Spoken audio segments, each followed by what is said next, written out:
Once they get that check, and my daughter had an issue. She wrote a check at a yard sale. People we knew, the guy that worked for us, his wife, and turned around and wrote a check for these boots or something she bought. She ended up looking. This girl took the routing number, paid her life insurance, paid her phone bill, paid her power bill, once she got that routing number. Mm-hmm. And started paying all this stuff. It was about the bank reimbursed her, and then the girl got in trouble for some other stuff, and she ended up getting that money back again about 3 years later.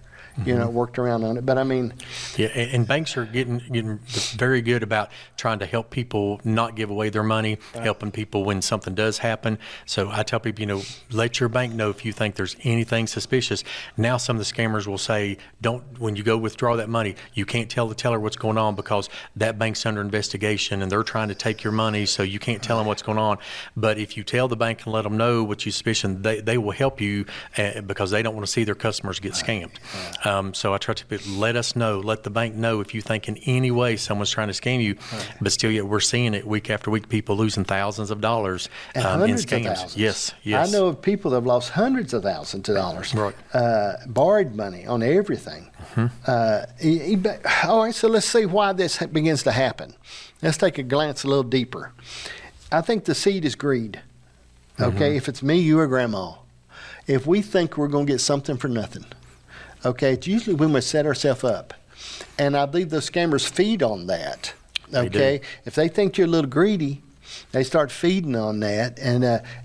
But I think if we can really, the people that don't, and greed is a monster. Okay, I know that. Okay, mm-hmm. Now my Lord, we all got a little bit of greed. I reckon that's why we work and get a payday. Right. We can call it whatever we want. Right. But I mean, it keeps the world in turn. Mm-hmm. I always say greed and pride keeps everybody from being dressed too ugly and money in their pocket. But if they find that, they feed on that. And they start saying, all right, let me do it. And then they just ease you in, baby. They just ease you in and start pulling you little by little. And we have some people who get so far in, they're afraid to stop, and they won't report it. And we have family members that talk to us, but they've already given $30,000 because they've been promised this million. Right. And if they report it to the police, then they've lost that $30,000 when they know the million's coming. So they won't report it to us because they don't want to stop because these people are still promising all this money's coming.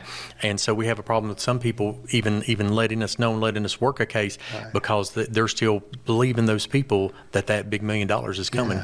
Yeah. I guess the message we want to get to people out there, the message we want them to have is, no matter where you're at in the middle of this, if you're hesitant, it's all right to let the police know. Absolutely.